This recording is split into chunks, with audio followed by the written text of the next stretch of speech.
Сәлеметсіздер ме, құрметті көрермендер.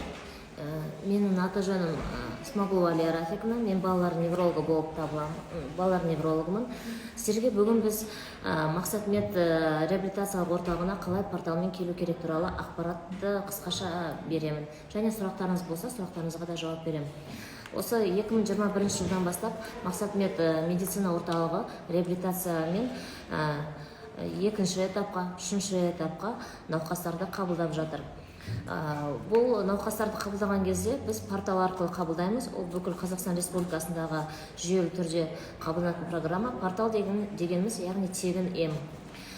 Қай кезде балаларды біз Мақсат Мед орталығына тек қана кішкентай балалар емес, үлкен адамдарды да қабылдаймыз. Ем алу бізге келу үшін міндетті түрде ең бірінші диагноздарыңызды анықтап біліп алу керек. Қандай диагноздармен аламыз? Әдетте неврологиялық диагноздар. Егер де балалар болатын болса, онда жиі бізде ем алатын балалар, біз қабылдайтын балалар, ол балалар церебралды салдануы, одан кейін нерв жүйесінің ауруларының ішінде жұлын ми жарығы, спинномозговая грыжа, басқа да нерв жүйесінің аурулары, жеке бір нервтердің салдануы, психикалық және сөйлеу дамуында кідірісі бар балалар, және басқа да микроцефалия, гидроцефалия, қол аяқтың салдану бар балалар, психикалық моторлық дамуы артта келе жатқан балаларды біз портал арқылы Мақсат Медке қабылдаймыз. Бізге жату үшін оның өзінің белгілі бір ережелері бар. Міндетті түрде әр науқасқа бізге келіп жату үшін учаскелік өздерінің тіркелген поликлиникаларына учаскелік дәрігер әр науқасты порталға қою керек. Порталға қою міндетті түрде керек құжат. Ең бірінші ол портал арқылы бізге жолдама. Екінші, әдеттегі тапсыратын зертханалық әдістер, қан анализі, зәр анализі және COVID-19-ға қарсы ПЦР тесті. Ал одан кейін, егер де бала өзі жағы жататын болса, осы жеткілікті. Ал егер де жағында күтуші жататын болса, сопровождающий, онда сопровождающий өз үшін COVID-19-ға қарсы тапсырған анализі немесе паспорт вакцинация қажет. Бізге келген кезде қандай ем алады? Және емдеу ұзақтығы қанша? Емдеу ұзақтығы әдетте 14 күн мен 24 күн арасын құрайды.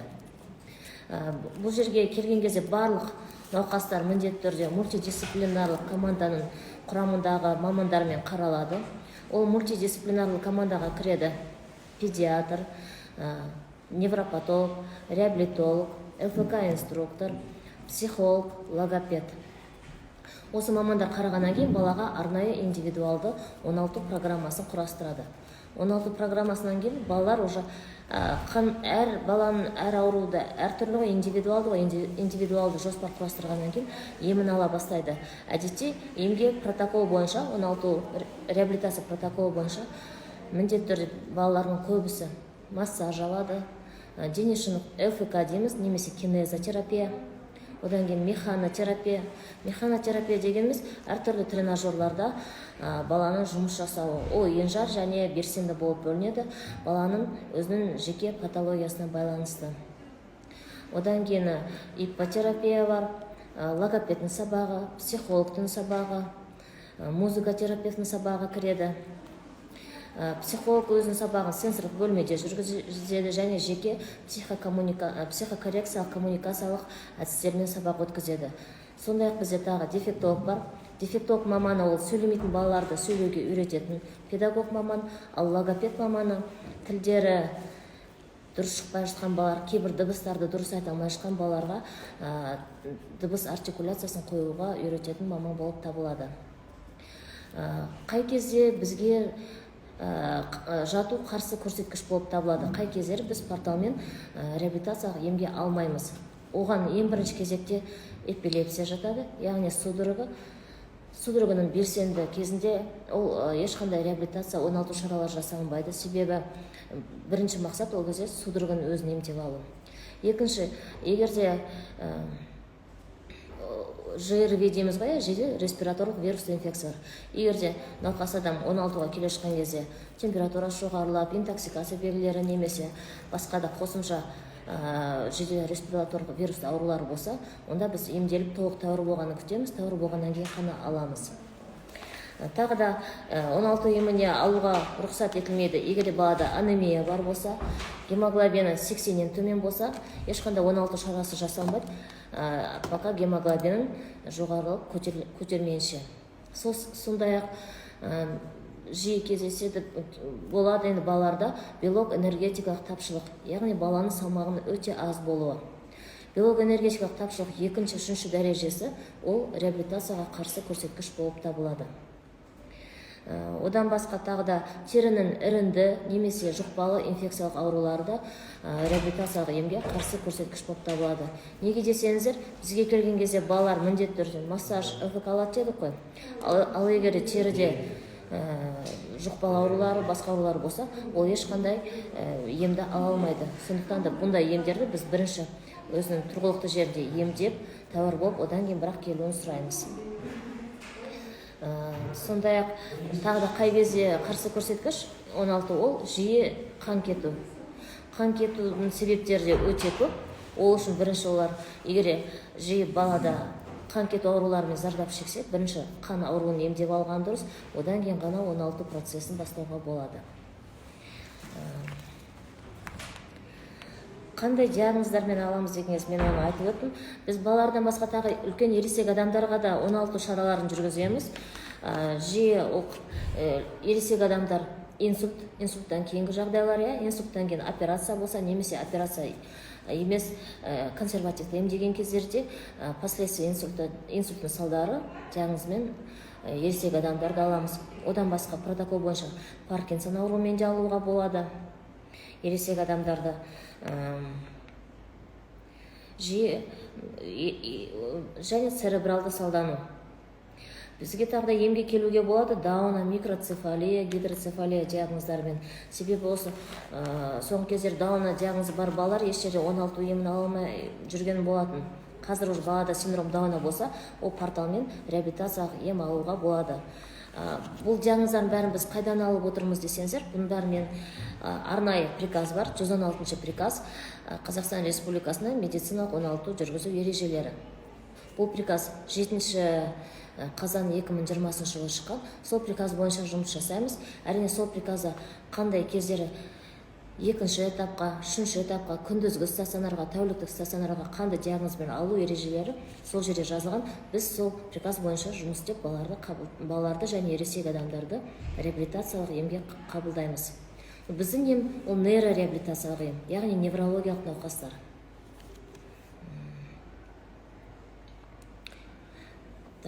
Сұрақтар бар ма? Сұрақтар бар болса, мен қарап сұрақтарға жауап берейін. Жаңа сұрақтар болатын.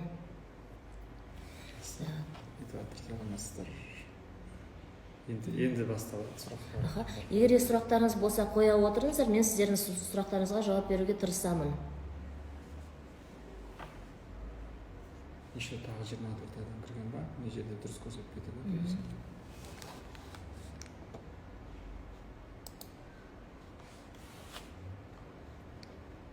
Комментарийлер қайдан көрінмей? Мына жерге келеді. Осы жерге кіреді адамдар енді.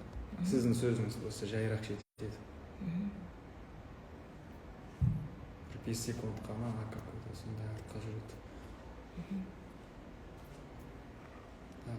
Кіріп жатыр. Сұрақтарыңыз болса, жаңадан кірген кісілер қоя берсеңіздер болады. Самас порталға салсақ, неше күнде келеді. Бізде порталға жауап беретін арнайы мамандар бар. Біз беретін жолдамада әдетте 1-3 телефонды жазып береміз. Өйткені порталға кейде шет жақтан қойып жатқанмен, бірақ диагноздар қате қояды.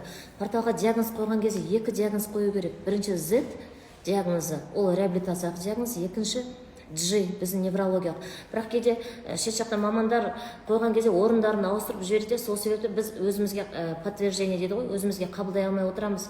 Сол себепті бізге хабарласыңыздар, біз қазір номерін жазып шығарамыз, осы эфирден соң 3 номер береміз порталға жауапты адамдардың. Біз бірінші біліп алуымыз керек, сіздерде қандай диагноз, соның жанына қажетті жолдайтын негізгі және жолдайтын, анықтайтын направляющий, основной және направляющий, уточняющий дейді ғой, осындай диагноздарды жазып жібереміз. Содан кейін қойған кезде біз күнделікті міндетті түрде арнайы сол жауап беретін адамдар порталды ашып подтверждение беріп отырады. Әдетте ары кетсе 2 күн ішінде жауап береді. Бекзат деген кісі айтыпты, жылына неше рет беріледі дейді. Жылына сол 116 приказ бойынша балаларда реабилитациялық ем әр 4 ай сайын, яғни жылына 3 рет реабилитациялық ем алуға болады. Әр реабилитациялық ем 15 күннен 24 күнге дейін созылады. Ал егер ересек адамдарды айтатын болсақ, жылына олар приказ бойынша 2 рет әр 6 ай сайын 16 емін алып тұрады. Келесі кісі Гүлдана дейді. Гүлдана 148. Ұлым жасы 5-те ұзақ сөйлемейді дейді. Сіздер емдейсіздер ме порталмен дейді. Бірінші кезекте сізге сөйлемеген балаларды оның емдеу ережесі былай ғой. Егер де бала сөйлемесе, сөйлеу даму өзінің жасынан кідіріп қалып келе жатса, ол өзінің жергілікті жері бойынша емханаға барады. Емханадан өзінің дәрігер, педиатр немесе воп дәрігері қарап, балаға ПМПК-ға жолдама береді. Әр ауданда, әр қалада бірнеше аудан бар, әр ауданда өзінің ПМПК-сы бар. ПМПК дегеніміз педагога медика психокоррекциялық кабинет. Осы ПМПК-да кешенді түрде барлық мамандар отырады. Ол психолог, логопед, невролог, психиатр, педиатр. Солар қарап, уже баланы олар қарап, комиссиялық шешім жасайды. Сол шешім бойынша, ереже бойынша негізі баланы коррекциялық кабинетке тағайындайды. Және арнайы коррекциялық балабақшаға, немесе коррекциялық мектептерге, немесе инклюзивті классқа. Ал енді сөйлемеу жағынан бізге келген кезде, біз неврология орталық болғандықтан бізде көбіне көмек көрсетіледі церебралды салдану кезінде. Сөйлемейтін балалармен бірінші кезекте айналысу керек дефектолог, психолог, логопед. Сол себепті бала 5 жаста болса, сіздер ПМПК-дан емді бастағандарыңыз дұрыс болады. Өйткені педагогикалық ем көбірек керек болып тұр балаға. Ал бізде енді біздің ем акцент еді, көбіне бағытталған қол-аяқтарының әлсіз, қол-аяқтар әлсіз, әлі отырмайды, әлі жүрмейді, әлі тұрмайды. Осындай балаларға біздің көбірек бағытталған. Сондықтан да сіздерге педагогикалық кабинеттерден пайда көбірек болар еді. Мынандай сұрақ келіпті, аутизм балаға ем жүргізіледі ме? Емханаға жатпай қатынап ем алуға болады ма деп. Аутизм диагнозы егер психиатрлармен қойылып подтверждену болса, онда сіздерге болашақта аутизммен айналысатын арнайы орталықтары бар. Алматы қаласында мысалы Асыл Мирас орталығы, және одан да басқа қоғамдары бар. Олар арнайы осындай диагнозбен балаларға мамандандырылған профессионалды көмек береді. Бізге келген кезде мен айтар едім, ол үшін бәрібірде бірінші орында бәрібір бұлындай балаға аутизм деген ол тәртіптің бұзылысы ғой, тәртіптің өзгеше болуы. Педагогтар көбірек көмектеседі деп. Сондықтан да арнайы аутизммен айналысатын орталықтарға, қоғамдарға барып баланың ем алғаны дұрыс деп ойлаймын. Егер де аутизмді неғұрлым ертерек қолға алып, неғұрлым ертерек бұл баланың тәртібін, мінез құлқын бейімдесе, балада жақсарып кетуі анағұрлым жақсы болады. Порталмен тегін емделуге бола ма? Портал деген өзі аты да солай. Порталмен тегін емделуге болады. Ол үшін міндетті түрде направление керек, жолдама порталға. Жолдаманы порталға беретін ол сол науқас қай емханаға тіркелді, сол емханадан учаскелік дәрігер оны порталға тіркейді, сөйтіп жолдама шығарып береді. Қосымша міндетті түрде ол барлық больницалардағы ереже ғой, келетін кезде осы жолдамамен бірге зертханалық зерттеулерде өтіп келуге болады. Сіздерде неврология отделениесі бар ма? Детский. Бізде детская неврология және взрослая неврология екеуі де бар. Жататын орын бар ма? Егер де жататын орын, енді былай болып тұр. Осы порталмен келген кезде бірнеше жолы бар. Күндізгі стационар бар, тәуліктік стационар бар. Күндізгі стационар дегеніміз, ол кезде бала таңертең келеді, күні бойы емін алады да, сосын үйіне қайтып кетеді. Оған түнде жату, тамақтану кірмейді. Ал егерде бала порталда круглосуточный стационар, яғни тәуліктік стационармен оформлять ететін болса, ол кезде емге қосымша міндетті түрде төсек те және тамақтану да кіреді. Сондықтан да смотря немен порталды қалай оформлять етті. Егер КС круглосуточный стационар деп оформлять ететін болса, онда әрине жататын орны және тамақтану тегін, оның бәрі сол порталға кіреді. Емнен бөлек, бәрі еммен бірге деген сөз ғой. Жүнісбек қызым жасы 9-да, правастары Кеми Парез келген дейді. Біз дейтін бұндай диагнозбен балаларды реабилитациялық емге аламыз. Ол міндетті түрде. Ол үшін сіз қай қаладан боласыз, мысалы қай емханаға тіркелген, сол міндетті түрде керек. Сол жерден сіз дейтін жолдама алып келесіз. Жолдама алу үлгісін біз қазір шығарып қоямыз Инстаграмға. Мен ол туралы ақпарат беремін. Сіздерде направительный основной диагноз G80.2, направительный основной Z86.6 болады, ал направительный уточняющий G80.2. Осы диагнозбен қоятын болсаңыздар, біз сіздерді аламыз. Тем более бұндай жағдайда 10 жақтық кемпарыз кезінде әрине 16 шаралар міндетті түрде жүргізу керек. Себебі баланың бара-бара неврологиялық жағдайын жақсарту мақсатында жүргізу керек. Жүнісбековна деген кісінің сұрақтарын қатарынан екен, барлығына бірден жауап береді. Портал арқылы барса емхана жату тегін ба, мамасымен жаста бола ма? Егерде бала өзін өзі күте алатын болса, өз тамағын өзі жеп, өзі бөлімшеде өзі қозғалып жүре алатын болса, әрине онда баланы өзі жалғыз жатсын.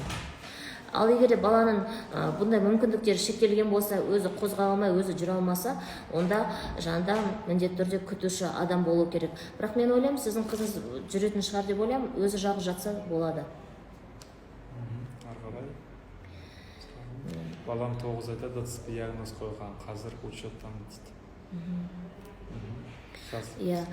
9 айлық баланы біз де аламыз. Біз балаларды уже қалай осы диагноз қойылды, біз уже реабилитацияға 16-ға аламыз. Ол үшін сол тұрғылықты жерден порталға жолдама аласыз, бізге деп, сөйтіп келіп балаңызды емдетесіз. Но сіз 9 айлық баламен әрине бірге жатасыз. Егер өзіңіз жата алмасаңыз, баланың жанында міндетті түрде күтуші адам, апасы, немесе басқа туысы жанында жату керек. Және баламен бірге келетін адамдарға міндетті түрде паспорт вакцинация болу керек. Немесе COVID-19-ға қарсы тексерілген ПЦР анализі қолында болу керек. Ол күтушіге. 8 жасар ұлым бар ДЦП, салмағымыз 10 килограмм қабылдастырмыз. Енді бұл жерде Гүлдана 8 жастағы балаға 10 килограмм салмақ ол өте төмен болып тұр. Бұл биолог энергетикалық тапшылыққа жатады.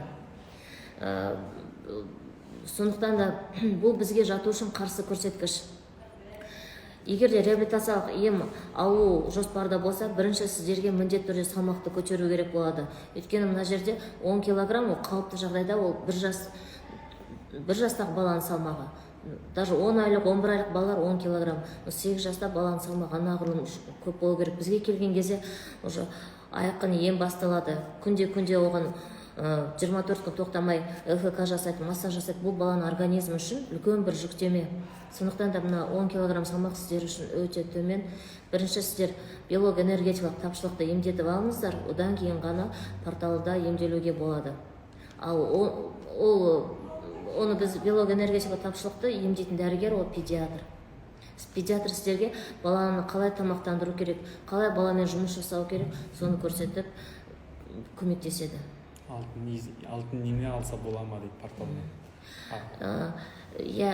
Мына жерде алтын ине бар, тегін берілетін ем, бар қосымша ақылы түрде берілетін ем.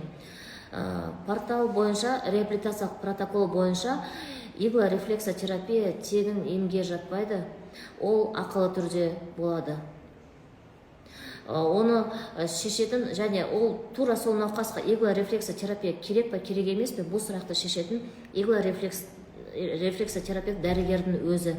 Өйткені кейбір адамдарға инемен емдеу қарсы көрсеткіш болады. Кейбір адамдарға керісінше инемен емдеу жақсы нәтиже, жақсы көмек береді. Сондықтан да бірінші иглорефлексотерапевт маман өзі қарайды, одан кейін ғана сіздерге болады ма, болмайды ма, соны шешеді, және ол ақылы түрге жатады, ол тегінге жатпайды.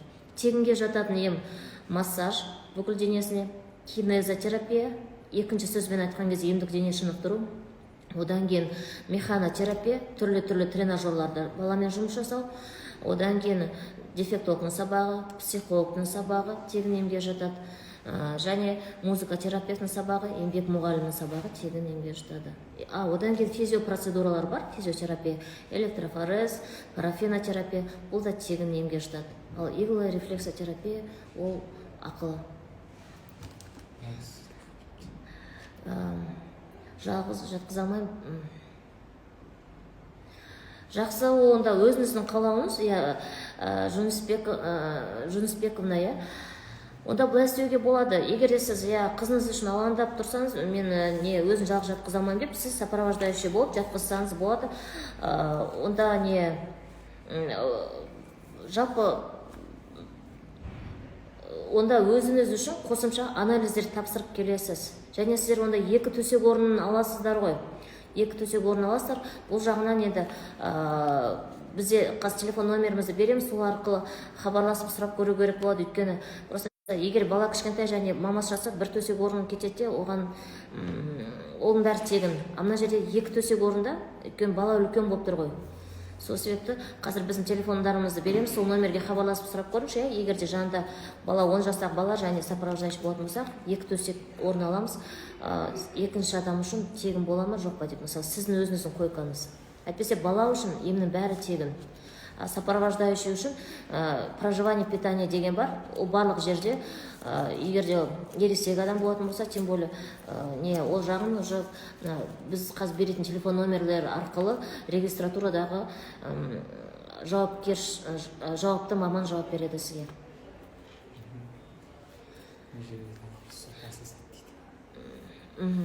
Гидроцефалия диагнозымен біз аламыз. Ол протоколда, приказда бар, G91 ғой, оның коды. Бұнда кезде, және қосымша балада шунт салынбаған екен, жақсы, бірақ қимыл қозғалыс өзгерістері болса, әлсіздігі болса, қимыл қозғалыс, онда біз аламыз. Және міндетті түрде гидроцефалия диагноз болғандықтан бізге нейрохирургтың записін келген кезде бұрынғы выпискаларын және нейрохирургтың записін ала келіңіз.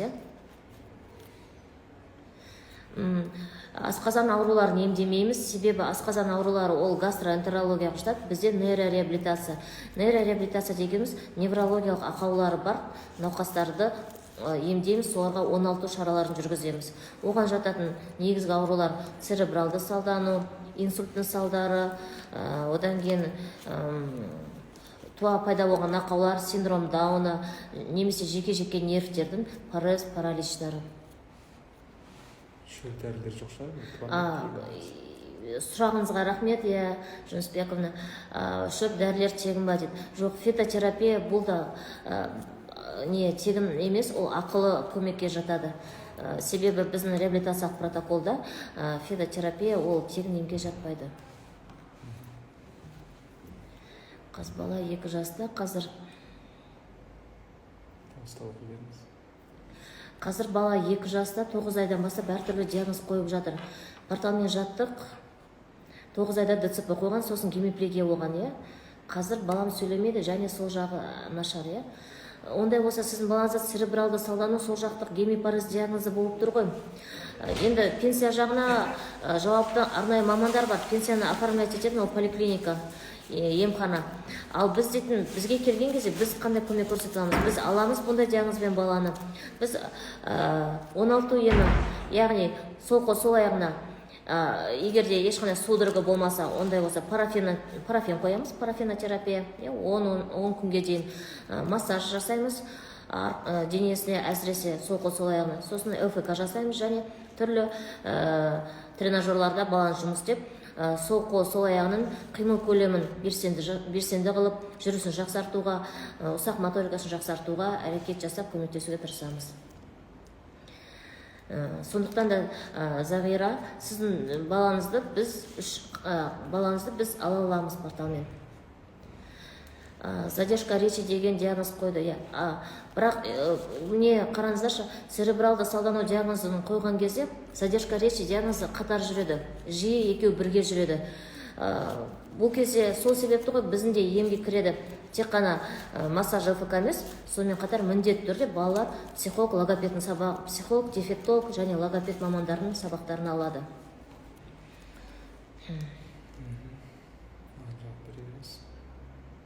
Қазір жақсы, Жүнісбек, әрине бірге, егер де сіз бірге жатам деп тұрсаңыз, бірге жатуға болады, және неше килограмм болу керек, Гүлдана, 10 килограммдық баланың мамасы ғой, оны сізге педиатрыңыз есептеп береді, 10 жаста өзінің қалыпты нормалары бар, 10 жаста бала дейтін енді 10 килограмм болмау керек.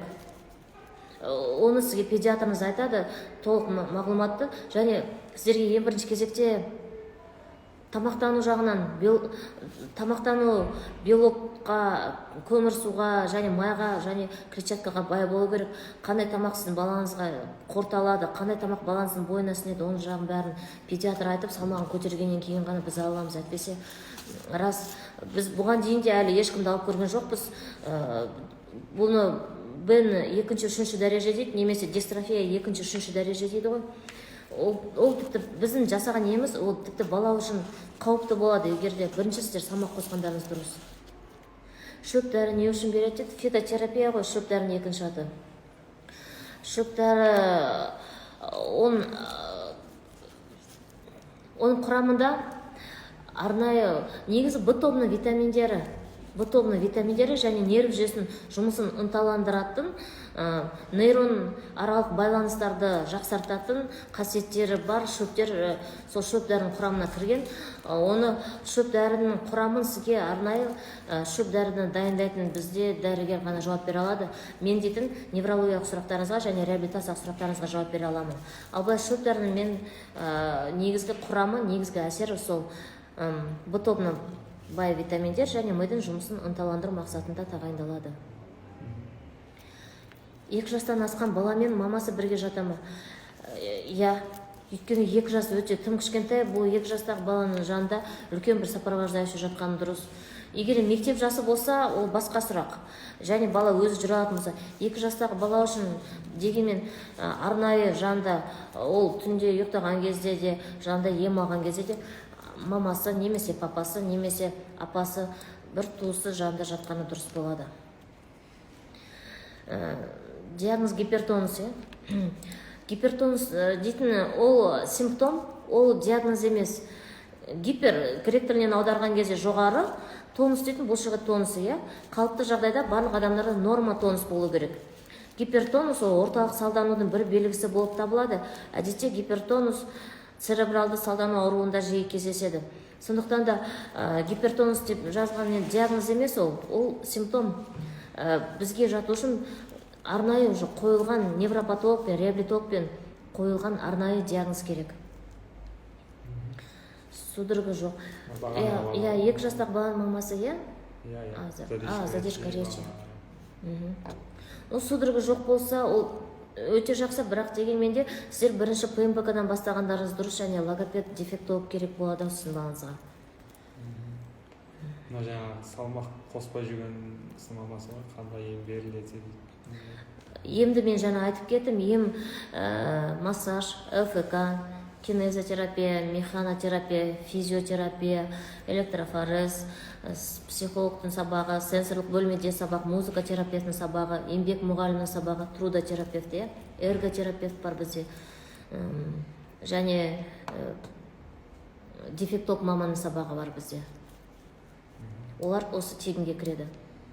1 жас 8 ай қыз баланың мочевой пузырын физиолечимен емдейсіздер ме?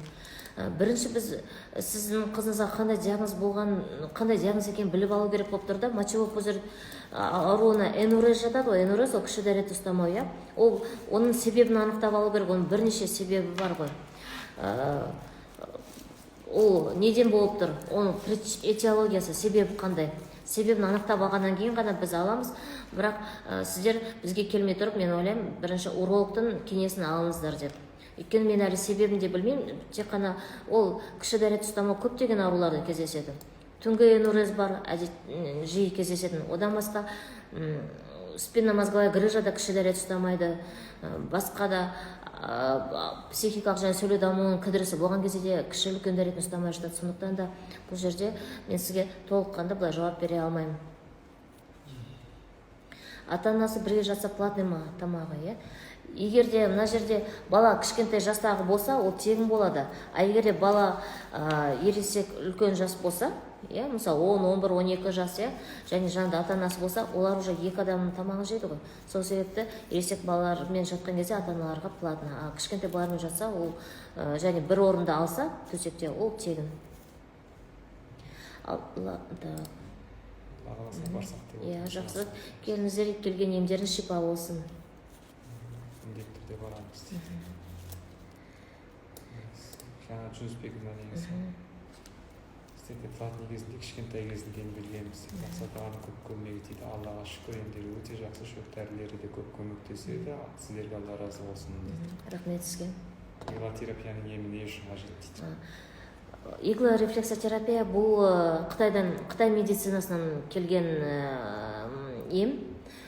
Арнайы ине салған кезде ол өзінің арнайы бір ережелері бар. Иглотерапияның мағынасы нерв өткізгіштігін жақсарту. Адамның басында 100 миллиардтан астам нейрон бар. Әр нейронның атқаратын өзінің қызметі бар. Және ол әр нейрон бір-бірімен байланыста болады. Неғұрлым сол нейрондардың атқаратын қызметі сапалы болса, және бір-бірімен байланыстары сапалы, өте мықты болса, адамның денсаулығы да жақсы болады. Міне мына иглотерапия маңызы мына жолдарды, иә, байланысатын шеткі нерв жүйесінің аурулары кезінде, бұлшықет тонусы төмен болған кезде, иә, немесе басқа да осы церебралды салдану, инсульттан кейінгі инсульттың салдары кезінде инемен емдеген кезде өте жақсы нәтиже болып жатады. Яғни бұл кезде нерв жүйесінің жолдарын жақсартып, импульстың өтуін тездетіп, қимылдарды белсенді қылу үшін маңызды. Сондықтан да оны салады салмайтын бірінші иглорефлексотерапевт дәрігер өзі қарайды, ине салатын маман. Одан кейін ғана шешеді, өйткені оны да кез келген адамға сала беруге болмайды. Оның да өзінің қарсы көрсеткіштері бар. Өйткені бұл иглорефлексотерапия бір балаларға өте жақсы нәтиже беріп жатса, кейде бір балаларға ол ауыр тиіп қалады, көтере алмауы да мүмкін. Оны бірінші міндетті түрде иглорефлексотерапевт дәрігер өзі қарап, өзі шешеді. 4 жаста 11 килограмм ДЦП порталмен алыстырмайды. Жалпы ДЦП диагнозын біз аламыз, бірақ 11 килограмм 4 жаста. Сәл-пәл аздау болып тұр. Сіздер дегенмен де баланы сіздерге кішкене салмақ қосу керек, және ешқандай анемиясы болмаса, сіздің балаңызды аламыз. Но тым болмаса бір 2-3 килограмм салмақ қосыңыздар 4 жасқа, иә? Портал десіп қуанып отырмын. Фитотерапия эпилепсияға зиян емес па дейді? Негізі эпилепсияның емі ол эпилепсияға қарсы дәрілер ғой. Ол ғылыми дәлелденген. Фитотерапия ол мен айта алмаймын. Міне соны ішкеннен кейін судорога басталды, немесе судорога жоқ болып кетті деп. Оны фитотерапевт дәрігер бұл сұраққа өзі жауап беретін шығар деп ойлаймын.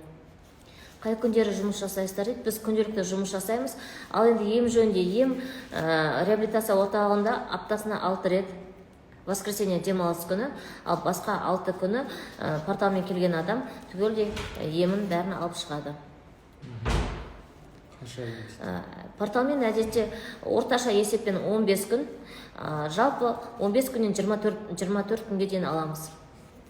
Бір қол бір аяғынан гипертонус жүре алмайды. 2 жаста басын ұстай алмайды, емі қандай дейді? Иә, бұндай диагнозбен біз аламыз. Иә, 2 жастағы бала бір қол бір аяғына гипертонус. Әлі басын ұстауды үйренбепті ғой. Аламыз. Бұндай кезде диагнозды сол дұрыстап қойып берсін, церебралды салдану деп қоятын шығар деп ойлаймын диагнозды. Ал емге жатады. Ем қараңыз, церебралды салдану кезінде барлық жерде бірдей. Ол Қазақстанда болсын, Қытайда болсын, Америкада болсын, Англияда, Францияда болсын, церебралды салданудың протокол бойынша емі бірдей. Емі кинезотерапия.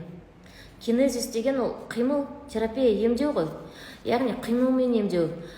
Сіз сондықтан да бізде де ең басты ем, кімнің қол аяқтарында әлсіздік бар, кім әлі отыруды үйренген жоқ, кім әлі мойын ұстауды үйренген жоқ, кім әлі жүруді үйренген жоқ, біз ондай балаларды бірінші қимылмен емдейміз.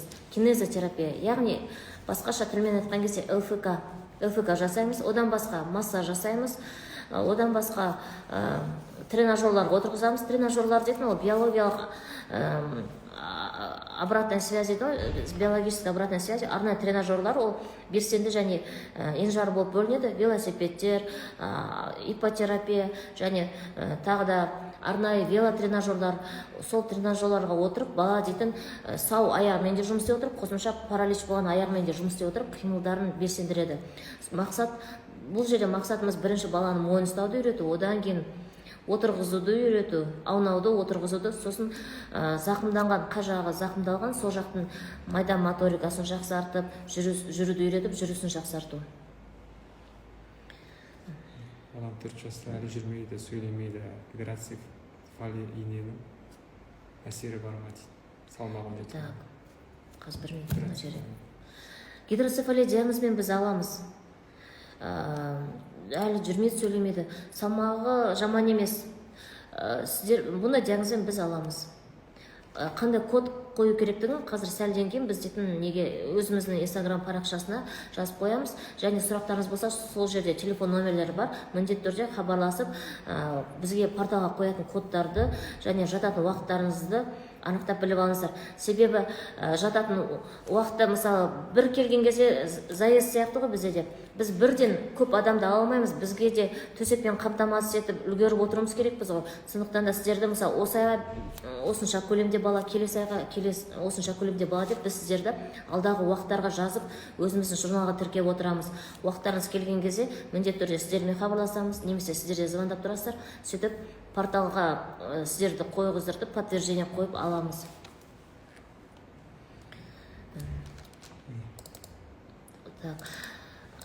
Аневризма, венозная гемангиома, асқазан аурулары емделе ме дейді. Бізде неврология жағынан реабилитация болғандықтан біз асқазан ауруларын емдемейміз. Венозная гемангиома және аневризманы біз емдемейміз. Бұндай кездері сосудистый хирургтың қарағаны жөн деп ойлаймын. Және ол тіпті қарсы көрсеткіш болып табылады аневризма мен венозная гемангиома 16 жасау үшін. Эфир сақталады, сақтап қоямыз. Қанша сіздер үшін. Сақтар қойып болған сияқты бірер ауыз сөзіңіз айтып. Жалпы сұрақтарыңызға рахмет. Тағы да сұрақтарыңыз болса, мен дайынмын жауап беруге. Жаңа мынандай сұрақтар болды ғой, бала сөйлемейді, аутизм деп.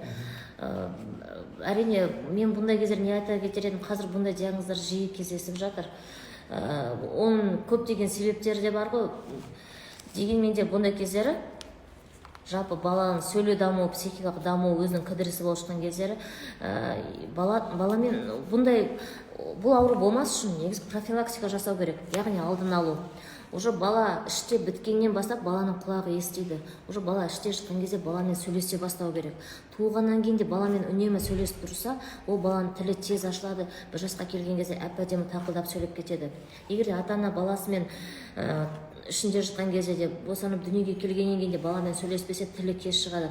Сондықтан да ондай әр аурудың алдын алған жақсы. Жаңағы задержка психоречевого развития диагнозы болмас үшін балаларыңызбен көбірек жиі сөйлесіп тұрыңыздар. Ал аутизм жөнінде ол тақырыбы мүлдем бөлек, ол бір үлкен ауқымды тақырып, және онымен айналысатын өзінің мамандары бар. Негізі аутизммен айналысатын маман ол психиатрлар. Сол сияқты тіпті задержка психоречевого развитиямен де айналысатын маман психиатр, дегенмен де 4 жас, 5 жасқа дейін балалар неврологы қарайды. Но ата-аналарға айтар кеңесім, балалармен неғұрлым көбірек сөйлескен сайын баланың тілі соғұрлым жақсы шығады. Және телефон, сотовый телефон, телефондағы мультфильмдер, ойындар баланың психикалық дамуы мен сөйлеу кідірісін одан ары күшейте түседі. Баланың психикалық дамуын артқа итеріп тастайды. Сондықтан да ондай телефон, мультфильм сияқты ойындарға құмар болмай, баламен сөйлесіп, ертегі оқып, тікелей көзбен қарап, ойнап, виртуалды өмір емес, шынайы өмір сүру керек та баламен сөйлесу үшін. И балаға ертегі оқу керек, және кітап жақсы көру керек. Неғұрлым кітаппен көбірек баламен кітапты қойып баламен сөйлесіп отырып, үйретіп сөйлескен сайын, бала тез сөйлеп кетеді. Сол кезде бұндай да проблемалар бізде болмайды. 12 күнде жатуға бола ма дейді. Қанша күн жатады? 12 күнде жатуға бола ма? 12 күнде сіздің балаңыздың емі, оның 2 воскресеньясын алып тастаймыз ғой. Сол кезде балаңыз 10 күн ем алып қалады. Тым болмаса 15 күнге келіңіздер. Әйтпесе жылына сіздер 4 рет келе аласыздар, соның аз емес, келгеннен кейін дұрыстап толық ем алып кеткені дұрыс. Қандай сұрақ қойдыңыз, кешіріңізші, Рая, мен дейтін. Қайтадан жазып жіберсеңіз, Рая. Рая, мен дейтін сіздің сұрағыңызды өткізіп алдым. Мен, так, Раяның сұрағы. Қазір. Қалай білсем? Жақтан көтерілейін қазір. Рая.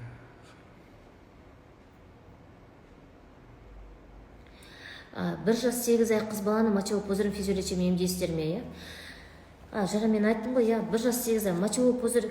Смотрите, мен бұл жерде білмей тұрмын, сіздерде негізгі диагноз қандай? Мен түсіндім, балада энурез бар. Но оның себебі неден болып тұр, соны түсіне алмай тұрмын. Оның да себептері көп қой. Әйтпесе бізде бұндай жағдайда, мысалы энурез болған жағдайда бізде емге не жатады? Қуыққа парафин қоямыз, және электрофорез, прозерин немесе нивалинмен жасаймыз. Өйткені ол кезде жалпы кіші дәрет ұстамаудың да бірнеше көптеген себептері бар ғой. Мен білмей тұрмын, не себепті бұл аурудың пайда болу этиологиясын себебін ұға алмай тұрмын. Ол просто бір жас 8 ай қалыпты жағдайда дені сау бала ма, жоқ әлде қосымша неврологиялық ақауы бар ма, мен соны білмей тұрмын. Немесе бүйрек, қуық ауруларының ақауы бар ма, соны білмей тұрмын. Рахмет. Сөйлегеніңіз жүрекке жылышы дейді. Рахмет. Сәлемесіздер, сәлемесіз. Жұмыстарыңыздың жемісін көріңіздер. Рахмет, Айдана. Бір курс әдетте 15 күн мен 24 күннің арасын құрайды. Порталмен негізі неше күн жатады? Порталмен негізі 15 күннен 24 күнге дейін жата алады. Себебі неге 10 күн емес, неге 7 күн емес? Ем келгеннен кейін емнің нәтижесі болу керек. Біз үшін ол өте маңызды. Бізге бала, отырмайтын бала келді ма, бізден кейін бала егер отыруды үйренсе, ол біз мақсатымызға жеттік, біздің реабилитациялық потенциалымыз уже өзіміздің алдыға қойған мақсатымызға жеттік деген сөз. Ал 7 күн, 10 күн ол өте аз. Кем дегенде бір 15-24 күн жатқан дұрыс деп ойлаймын. Рахмет, Назгүл. Жалпы қазір эфир 1 сағаттан асып кетсе сақталмай қалады, Сондықтан сұрақтарыңызды 1 сағаттың ішінде қойып алыңыздар, уақыт тығыз. Егер сұрақтарыңыз жоқ болса. Бельгибаевна мынандай сұрақ қойыпты, Шаляпина ясауиделік поликлиника жабылып қалмай ма? Жалпы жабылу жоспарда жоқ. Біз тек енді ғана жұмысымызды жалғастырып жатырмыз. Жабылатын жоспар жоқ. Және де болашақта бізде әлі де тікелей эфирге біздің маман дәрігерлеріміз шығып тұрады. Болашақта әлі реабилитолог дәрігеріміз, психологымыз, дефектологымыз және басқа да дәрігерлер өзі тікелей эфирге шығып сіздердің сұрақтарыңызға жауап беріп тұрады. Осындай жоспар бар. Мақсат үлкейту болмаса, кішірейту жоқ. Сәлеміз, жаңағы сұрайсыз. Сұрақтарды қойып болған сияқты. Ендеше бір ауыз сөзбен эфирді қорытындылайық. Айта беріңіз. Мен қазір ойлап тұрмын, біз өзіміздің осы Мақсат Метінің инстаграм парақшасына өзіміз туралы информацияны және телефондарды тіркеп қоямыз. Сұрақтарыңыз болса, сол телефондарға да хабарласып тұрыңыздар. Бізде мақсат қандай? 16, ол неге именно тура осы неврология жағынан біз 16 таңдап алдық. Осындай науқасқа ұшыраған пациенттер әр емдеген сайын нәтиже береді. Сондықтан да, егер балада церебралды салдану болса, немесе даун синдромы болса, немесе инсульттың салдары ересек болсын, кішкентайда болсын, немесе басқа да туа пайда болған ақау, нерв жүйесінің ақауы болса, қаншама баланы неғұрлым жиі емдетіп, жиі қарап, процедураларын үнемі алып, үнемі сабағын алып тұрған кезде, біздің балалар рас нәтиже беріп жатады. Сондықтан да мен ойлаймын, егер балаға осындай диагноз қойса, жоқ болды, жаман болып кетеді деп ойламаңыздар. Жалпы церебралды салдану емдеген сайын баланың күннен күнге жағдайы жақсарады. Мейлі ол басын кеш ұстайсын, мейлі ол кеш отырсын, өзінің құрбыларымен салыстырыңыз, мейлі кеш жүрсін, бірақ дәл церебралды салдану ауруы кезінде бұл баланың жағдайы біртіндеп жақсарады. Әрине ол ауырлық дәрежесіне де байланысты, но не дегенмен де тура осы диагноз қойылды екен деп мүлдем қарамай қойған болмайды. Керісінше бұл баланы үнемі оңалтып тұру керек. Мынандай сұрақ болды ғой деймін, диспорт жайлы айта кетіңізші деп. Диспорт жайлы біздің тура Мақсат Метте диспорт біз салмаймыз, бірақ бұл қай кезде салады? Диспортты өте қатты гипертонус болған кезде, және ол өмір сүру сапасын шектеп тұрған кезде, кедергі жасап тұрған кезде өмір сүру сапасына, ол кезде диспорт салады. Бірақ диспорттың мынандай бір қасиеті бар. Бұл дәрі организмге түскеннен оны міндетті түрде мөлшерлеп әр килограмм салмағына салу керек. Және егер ол дозасы көп болса, ол уже дәрі емес, ол у сияқты әсер етеді ғой. Және оны салғаннан кейін ол дәрі организмде 6 айға дейін ғана жұмыс жасап, 6 айға дейін жүреді. 6 айдан кейін ол диспорт организмнен түгелдей шығып кетеді. Сондықтан да оның мақсаты осы диспорт салған кезде гипертонус болған бұлшықет босады. Біз оны ЛФК жасап, буындарда контрактура, қимылдардың шектелуінің орнына келтіріп алып үлгеруіміз керекпіз, чтобы диспорт нәтижелі болу үшін. Ал егер диспорт салды, денесін босатты, бірақ ешқандай кинезотерапия жасамасақ, ешқандай нәтижеде болмайды. Гиперкинез бар, балаға ине салуға бола ма? Ол әр кезде әрқалай. Кейбір жағдайда мен айтайын, әр балаға индивидуалды подход қой. Бір балалар бар, гиперкинез бар, дистониялық атака болып жатады. Оларға иглорефлексотерапия жасса, одан әрі гиперкинез күшейіп, одан әрі жаман болып кетеді. Ал кейбір бала бар, тура осындай диагноз, тура осындай бала, тура осындай симптомдар, ол балаға ине салса, керісінше жақсы болып қалады. Сондықтан да бұл ем, мен айтар едім, тура осы ДЦП-ның гиперкинетикалық түрінде индивидуалды шешіледі. Өйткені ем жағады ма, жақпайды ма, оны бірінші баланың, кейбір балалар осы инені өте жақсы өткеріп, инеден кейін керісінше жақсы болып қалады. Кейбір балаларда керісінше күшейе түседі. Сондықтан да мен айтар едім, барлық бала бірдей емес, әр балаға индивидуалды подход жасау керек. Шымкентте жақсы өзінің 16 орталықтары бар, ол жақта да енді жұмыс жасап жатыр. Бізге Шымкент өңірінен өте көп ата-аналар келеді, мен выпискаларын қарап оқып отырамын. Ем барлық жерде бірдей. Шымкенттен көп келеді ата-аналар, өйткені Қазақстан Республикасының көп халқы оңтүстік бағытта, оңтүстік Қазақстан облысында орналасқан ғой. Біз барлығын әдетте аламыз. Егер біздің диагноздар бойынша сәйкес келіп жатса, міндетті түрде аламыз, жоқ деп айтпаймыз.